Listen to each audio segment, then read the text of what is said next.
Lock my body, can't trap my mind.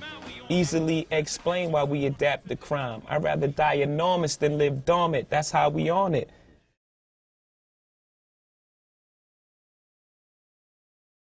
Dead presidents is money.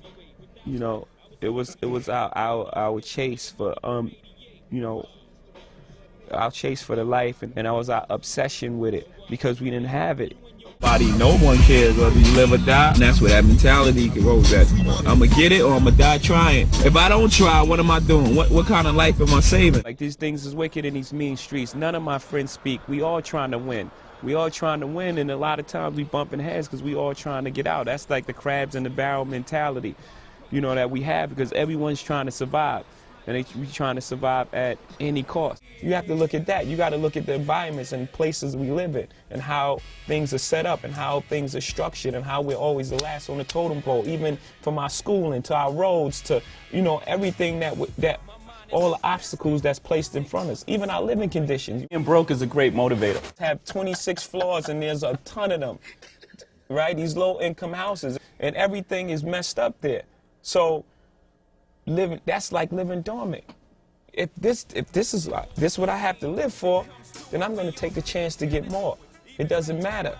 It doesn't matter what happens to me. He wasn't getting a deal, and he was pitching these songs to these labels, and they wouldn't sign them. We shopped our demo everywhere. We couldn't get a deal, so, you know, it was either give up or say, you know, we can do this. I'm not really with that mainstream thing. You know, as you see, we went and we made our own company. Jay-Z and that whole thing and that whole buzz around him that much bigger, that, yo, these guys are doing it on their own. They don't even need the label. He's going to put out a hot-ass, you know, album, and it's gonna blow, and they're going to do it on their own. They don't need the label. And that's the true definition of a hustler to me. How did roca-fella get started?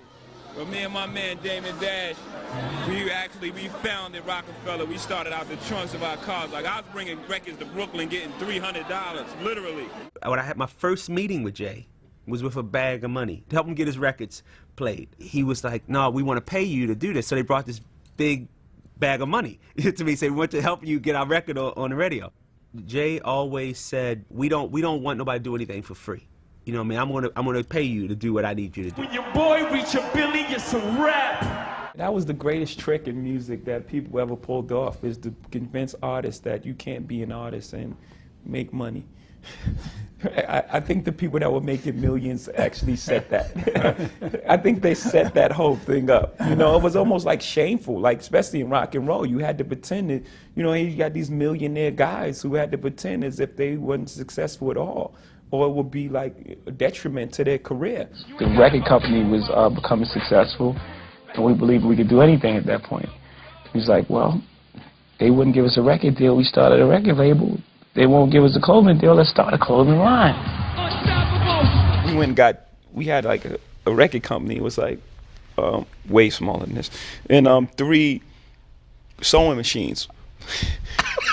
That's how we started Rockaway. We got 3 sewing machines, and we thought we were gonna sew T-shirts. We didn't know, right? And we said, Russell had Fat Farm, and we called Russell and said, right, how'd you do this? And then he introduced us to, you know, the guys that, you know, we partnered up with, and, you know, we went from there. And if somebody would've told them that Poe would sell clothing, not in this lifetime, wasn't in my right mind. That's another difference that's between me and them. I'm smart enough, open the market up.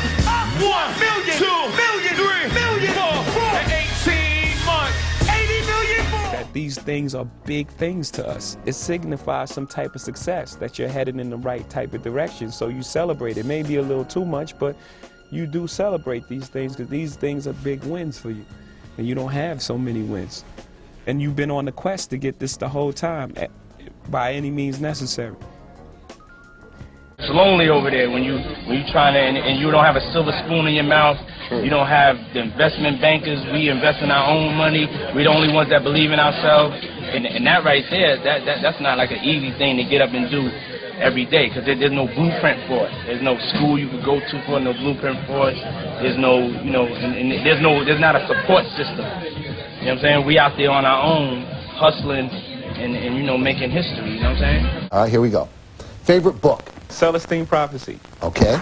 Favorite TV show? Wow. The Wire. just come off the elevator and then just to see the whole Rockaway thing. It took me seriously years to get over that. I used to walk out the elevator and be like, that's incredible.